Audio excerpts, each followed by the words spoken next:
ከ7 ዓመት በኋላ ከስደት ስትመጣ የገጠማትን ሩታ 7 ዓመትን አረብ ሀገር ቆይታ አድርጓ ስትመጣ እንግዲህ እጅግ የሚያሳዝኑ ነገሮች ገጥሟታል። አዲስ ድራማ ነው። ሰላም ሰላም! ውድ የተከበራችሁና የተወደዳችሁ የሙላት ዩቲዩብ ቻናል ተከታታዮች ሰላማችሁ ባላችሁበት ዓለም ዳርቻ በጥፍ ብዝት ይበልላችሁ እያልኩኝ ዛሬ እጅግ አስተማሪና ተወዳጅ ሁላችንንም ያስተምረናል ያልኩት አዲስ የተለቀቀ ማለዳ የሚያሰኝ ድራማ የስደት ድራማ ነው። እስከ መጨረሻ ድረስ እንከታተለዋለን እንማርበታለን ብዬ ተስፋ አደርጋለሁ። እንግዲህ መግቢያ ላይ እንደሰማችሁት ሩታ 7 ዓመታትን በስደት ዓለም ቆይታ ወደ ሀገሯ ስታቀና የጠበቃት እጅግ የሚያሳዝን ነበረ። ወንድምየው አንደኛው ሴተኛ አብራሪ ሆኖ፣ ሁለተኛው አጫሽ ሆኖ ሌባ ሆኖ፣ አባትየው ደግሞ ታመው ገንዘቧንም ደግሞ ምንም ነገር ሳታገኝ የ7 ዓመት ልፋቷን በከንቱ ነበር የጠፋው። ሆኖም ዛሬ ላይ እንግዲህ ስትመጣ ሰፈሩን እየጠያየቀች ሻንጣዋን ጎትታ ወደ ቤት እየሄደች እያለ ታናሽ ወንድሟ ሌባ ስለነበረ ቦርሳዋን ሰርቋት ይሮጣል። እሷም ተከትለው ሮጣ አንተ ሌባ መልስልኝ ብላ ስታየው ወንድሟ ነበር። እጅግ ደንግጧ እሱም እንዴት መጣሽ እህቴ ብሎ ከሳማትና ካቀፋት በኋላ ወይኔ ሻንጣውስ ሻንጣዬን እኮ ትቼ ነው ስትል ውይ ይህኔማ አንዱ አንስቶታል ምን ደህና ነገር አለ ወይ ብሎ ሲላት ለእናተ ቾኮሌትና ልብስ የያዝኩት ነው ብላ ትለዋለች። እህቴ ምንም አታስቢ በቃ እንኳን ደህና መጣሽ እኔ ሄጄ አመጣልሻለሁ ብሎ ይላታል። ታላቅ ወንድሟ ደግሞ ሴት ቤት አስገብቶ ከሴት ጋር ተኝቶ አባትየውን ደግሞ ታሞ ለብቻ አስተኝቶት ነበር። ሆኖም ሩታ ወደ ቤት አንቺ ሂጂ እኔ ደግሞ ሻንጣሽን ይዤልሽ ልምጣ ብሎ ታናሽ ወንድሟ የሰረቀውን ልጅ ስለሚያውቀው ሻንጣውን ለማምጣት ይሄዳል። ሩታም ወደ ቤት ስትገባ ወንድምየው ከሴት ጋር አልጋ ላይ ተኝቶ ታያለች። ሴትዮዋም ማናት? ዳኒ አንተን እንዴ? ሂድ ከዚህ ስራ ላይ ነኝ ብያለሁ ጥፋ ብሎ ሲለው እሱ ታናሽ ወንድሙ መስሎት ግን ሩታ ነበረች። እሷም እጅግ ታዘንና እሱም ተደነባብሮ ልጅቷም እንድትሄድ ያደርጋታል። ልጅቷም ወጥቷት ትሄዳለች። እሷም ከሄደችም በኋላ ሩታም በጣም ደስ ይላል፣ ቤቱም ያምራል። አባቴስ ስትል አባትሽ እኮ ታሟል፣ ካዲያ ለምን አልነገርከኝም ብላ ስትለው አይ አንቺ እንድትጨናነቂ ስላልፈለግኩኝ ነው ያልነገርኩሽ ብሎ ይላታል።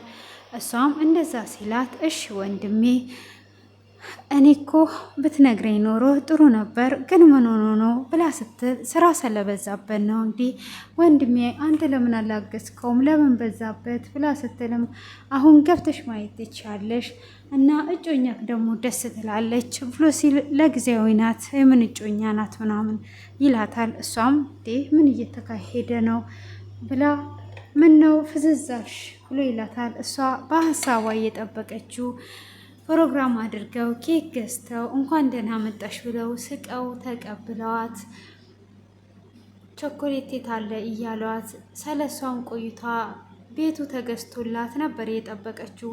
ስታስበው ምንም ነገር ደስ የሚል ነገር የለም። ልብሷን እንኳን እጅ ሸዋር ቤቱ ጠፍቶብሻል ወይ አቀይሪም ወይም እጅግ በቃ እያመናጨቋት ሸዋር እንድትገባ ሲያደርጋት ነበር ታላቅ ወንድሟ። እሷ ግን በሀሳቧ ብዙ ነገር ከስግደት ስትመለሱ እንደምትጠብቁት እሷም እየሳቁና እየተደሰቱ እንኳን ደህና መጣሽልኝ ልጄ እንኳን ደህና መጣሽልኝ እህቴ ተባብለው እንዲሳሳቁ ነበር የጠበቀችው። ሆኖም የጠበቀችው ሳይሆን ያልጠበቀችው ነበር የገጠማት።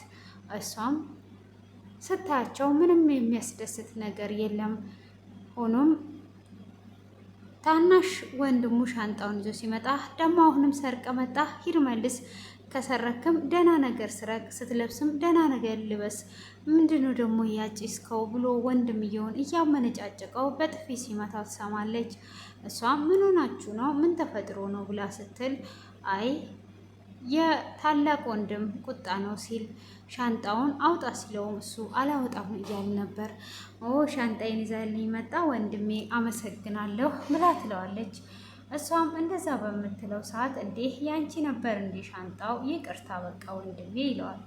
ከዛን እሺ ሻንጣ ውስጥ ምንድን ያለው ምንድን ያመጣችው ብሎ ሲጠይቀው አይ ያመጣችው እንኳን ልብስ ነው ብሎ ይለዋል። ልብስ ካመጣች ካዳ ልብስ ምን ያደርግልሃል? ደህና ልብስ ነው፣ ሌላስ ምን አለው? እንደው ሳትፈትሸው መቼም አልታውክም ሲል ቾኮሌት አለው። ምን ስራ ፈትናት ልብስና ቾኮሌት ይዟ ትመጣለች እንዴ? ጭራሽ አታስብም እንዴ? ምናምን ይልና ማመናጨቅን ይጀምራል። እሷ ሻንጣውን ወስዳ ወንድሞቼ ይደሰታሉ ያለችውን ሻንጣውን ይዛ ትመጣለች። እሱም ሻንጣውን ይዞ ከመጣ በኋላ እንዲህ ሻንጣ ውስጥ አይቷ ደህና ልብሱን ትሰጠዋለች። ያንንም ልብስ ከሰጠችው በኋላ እሱም ያየውና ይሄ ልብስ እኮ ብራንድ አይደለም፣ ምን አስለፋሽ እንደዚህ? ይሄ ሸውዶሻል፣ ይሄ ብራንድ አይደለም፣ ሽታውን ራሱ አልወደድኩትም፣ በይመልሹ ይሄንን ወደዛ ይላታል።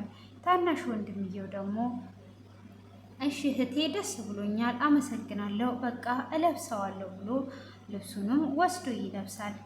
እሱም ይሄንንም ጨምረው ሰደው ከፈለግ ይሄንንም እንድትወስደው ፈልጋለሁ፣ ምን ያደርጋል ይሄ ብሎ እጅግ ልብሱንም እያመናጨቀ እህትየዋንም ሞራኗን እየጎዳ ከዛን እሺ በቃ እኔ ሽቶ ማምጥቼልሃለሁ ና ሽቶ ልስጥ ትለውና ለወንድምየው ሽቶ ልትሰጠው ታስባለች።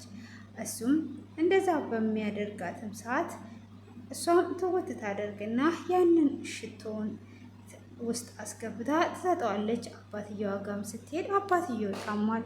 አባትየውም ስለታመመ እጅግ ትደነግጥና አባዬ ስትለው አቤት ሊላት አልቻለም።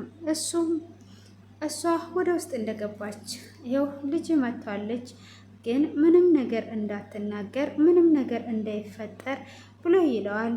እሱም እንደዛ ሲለው እሺ በቃ ችግር የለውም እንደተናገርን ትነግራታለህ ብሎ ይለዋል። እሱም እሺ በማለት እንግዲህ በዛው ተስማምቶ ያንኑ ነገር እሺ ይለዋል። እሱም ያንን እሺ ካለው በኋላ ሩታም ከእንደገና እሱ መኝታ ቤት ቁጭ ብሎ ሳለ ትገባና ወንድሜ ትለዋለች። እሱም አቤት እህቴ ምንድን ነው ብሎ ሲላት አይ ጥያቄ ልጠይቅ ነው፣ መቼም 7 ዓመት ሙሉ ባንተ ነበረ እየላኩ የነበረው እሱን ልጠይቅ ፈልጌ ነው ብላ ስትለውም አዎ 7 ዓመት ሙሉ ለኔና ለአባትሽ ነበረ ስትልኪ የነበረው እንጂ ለኔ ብቻ እኮ አይደለም ይላታል። አዎ አውቃለሁ እና ቦታም ገዝተንልሻል ብላችሁ ነበረ፣ ያንን እየገዛችሁልኝን ቦታ ማወቅ ፈልጌ ነው በማለትም ስትጠይቀው ምንድን ነው ማወቅ የፈለግሽው? የምን ቦታ ብሎ ይላታል። እንዴት የምን ቦታ እያለችው ስትጠይቀው ስለ ቦታው ስታነሳ ሰውነቱ እየተንቀጠቀጠ ነበር። 7 ዓመትን ሙሉ ሰርታ ምን ገጥሟት ይሆን? እውነት ቤቱን ገዝቶላት ነው ወይስ ቤቱን ሳይገዛላት ነው በዛ አይነት መልስ የመለሰላት? ውድ የኔ ቤተሰቦች እንግዲህ ይሄ ድራማ እጅግ ያስተምረናል። ብዙዎቻችንን የሚነካ ድራማ ነው። ይህ ድራማ በብዙ ጊዜ 10 ዓመት 8 ዓመት 20 ዓመት 10 ምናምን ዓመት የሚቀመጡ እህቶቻችን አሉ። ያ ሁሉ ተቀምጠው ሳለ ሆኖም እንግዲህ ሲሄዱ የሚገጥማቸው እጅግ የሚያሳዝን ነገር ነው። ቤተሰብን እናት አባትን አምኖ ከዛም በኋላ ግን የሚጠብቅ እጅግ የሚያሳዝን ልብን የሚሰብር ነው። ብዙ ጊዜ የሌለ ምንም ነገር የጠበቃችሁት ነገር ሳይኖር ነው የምታገኙት እና ይሄ ድራማ እጅግ አስተማሪ ነው። በተከታታይም ስለሚለቀቅ ሁላችንም እንማርበታለን። ለዚህ ቤትም አዲስ የሆናችሁ ሰብስክራይብ እና ላይክ አድርጉ፣ ገብታችሁም ይሁላቸው። እንጃ እኔ በጣም ነው ብዙ ነገራትን ትዝ ያለኝ እንግዲህ ከስግደቱ አንዷ ስለሆንኩኝ ማለት ነው እና እጅግ አስተማሪ ነው። ውድ ቤተሰቦቼ እና በትዕግስትም ስለምትከታተሉኝ ሁልጊዜም እያበረታታችሁኝ ከጎኔ ስላላችሁ አመሰግናለሁ። ያው ሩታ እርብቃ ነበረች፣ አሁን በሩታ መታልናለች ማለት ነው። እንግዲህ በጣም ደስ የምትልና የምንወዳት እህታችን ናት። እዚህ ጋም እንግዲህ የሚጠቅመንንና የሚያስተምረንን እህቶቻችንን የተጎዱበት ልባቸውን የሰበሩበትን ነው ይዛ የመጣችሁ ማለት ነው። ይህን ይመስላል ውድ ቤተሰቦቼ። መልካም ምሽት ይሁንላችሁ። ባይ ባይ። መልካም ምሽት። ተባረኩ።